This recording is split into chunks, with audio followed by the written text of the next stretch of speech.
Our WKBN 27 First News Call a Counselor phone bank is live right now. You can call the number there on your screen, 866-782-4581.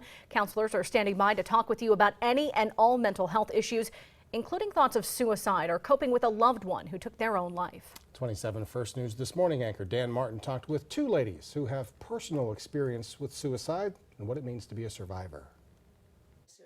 Swallowed over 40 pills in an attempt to end my own life. Thank God didn't succeed at that.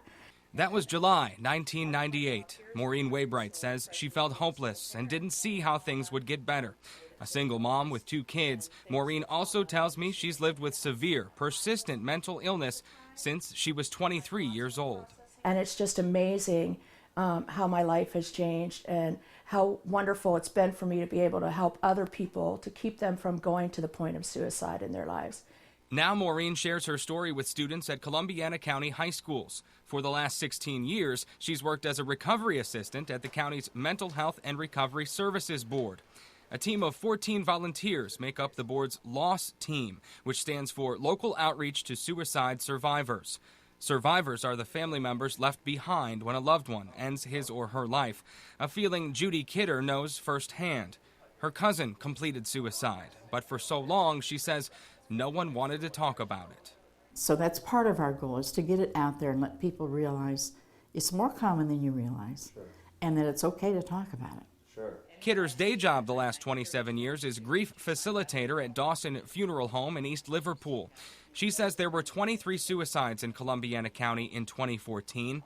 She and the LOSS team sat around many tables with those family members, working through a wide range of emotions from shock and sadness to grief, guilt, even anger. Their anger is not only at the person who completed, but at themselves for not being aware. I should have known. My fault. Maureen says she's watched her children grow to become adults and was in the delivery room for the birth of her two granddaughters. That far outweighed what would have happened, what has happened in my past and what led me to the point of suicide in the first place.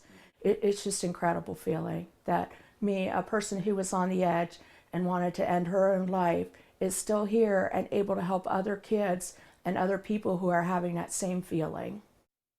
You might notice Judy Kidder uses the term completed, not committed suicide, because she says in many cases people who complete suicide have tried it before. Kidder says the word committed has a certain connotation to it that makes suicide and mental health issues seem evil or more taboo, when in fact, Kidder says these wide-ranging issues are more common than you might think. And her best advice is just to talk about it with someone. If you or a loved one is thinking about suicide or a family member completed suicide, you can reach out to the LOSS team in Columbiana County by calling Help Hotline at 211.